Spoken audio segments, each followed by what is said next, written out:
അപ്പോൾ ഇന്ന് എനിക്കൊരു ചക്ക കിട്ടിയിട്ടുണ്ട്. അപ്പോൾ ഞാൻ വിചാരിച്ചു അത് വെച്ചിട്ടൊരു പുഴുക്കുണ്ടാക്കാണ്. അപ്പോൾ നമുക്ക് നേരെ വീഡിയോയിലോട്ട് പോകാം. അപ്പോൾ അത്യാവശ്യം വലിയ ചക്കയാണ്, നമുക്കിതൊന്ന് മുറിച്ചെടുക്കാം.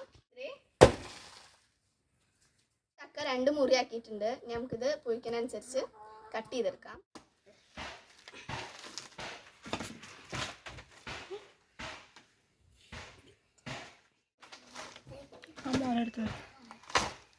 ഇതോ വലുതോ?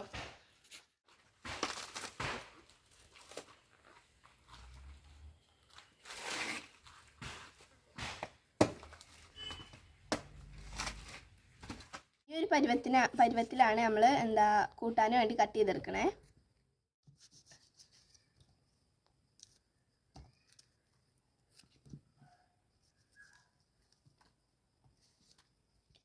അപ്പോൾ നമ്മൾ കട്ട് ചെയ്തെടുത്തിട്ടുണ്ട്. ഇനി ഇതൊന്ന് കുക്കറിലിട്ട് ഒന്ന് വേവിച്ചെടുക്കാം.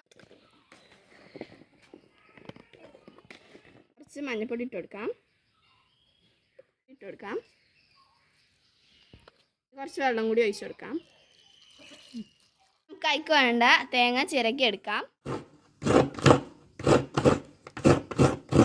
വെച്ച തേങ്ങയിലോട്ട് കുറച്ച് ചെറിയ ഉള്ളി, 2 അല്ലി വെളുത്തുള്ളി, അതേമാതിരി കുറച്ച് കുരുമുളകും, കുറച്ച് ചെറിയ ജീരകം, 2 പച്ചമുളക്, ഇത് വെച്ച സാധനങ്ങളൊക്കെ ഒരു മിക്സിയിൽ ഇട്ടൊന്ന് ചതച്ചെടുക്കാം.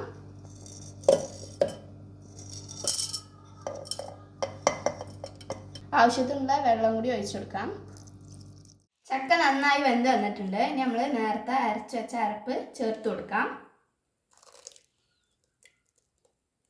നന്നായി ഒന്ന് ഇളക്കിയെടുക്കാം.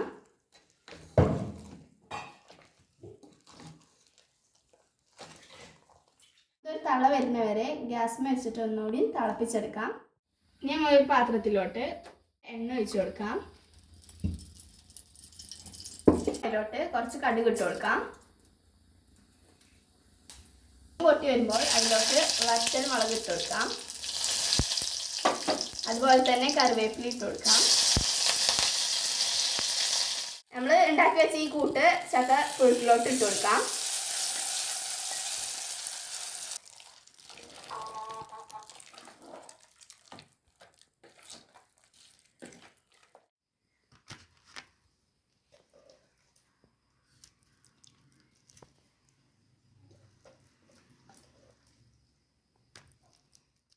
അപ്പോൾ നമ്മുടെ ചക്കപ്പുഴുക്ക് റെഡി ആയിട്ടുണ്ട്. ഇനി നമുക്കിതൊന്ന് ടേസ്റ്റ് ചെയ്ത് നോക്കാം.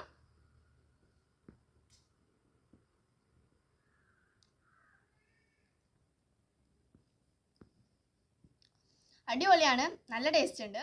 ഇന്നത്തെ വീഡിയോ ഇഷ്ടപ്പെട്ടെന്ന് വിചാരിക്കുന്നു. ഇഷ്ടപ്പെട്ടാൽ ലൈക്ക് ചെയ്യുക, ഷെയർ ചെയ്യുക, സബ്സ്ക്രൈബ് ചെയ്യാം. അപ്പോൾ അടുത്ത വീഡിയോ ആയിട്ട് വീണ്ടും വരാം. അതുവരേക്കും ബൈ.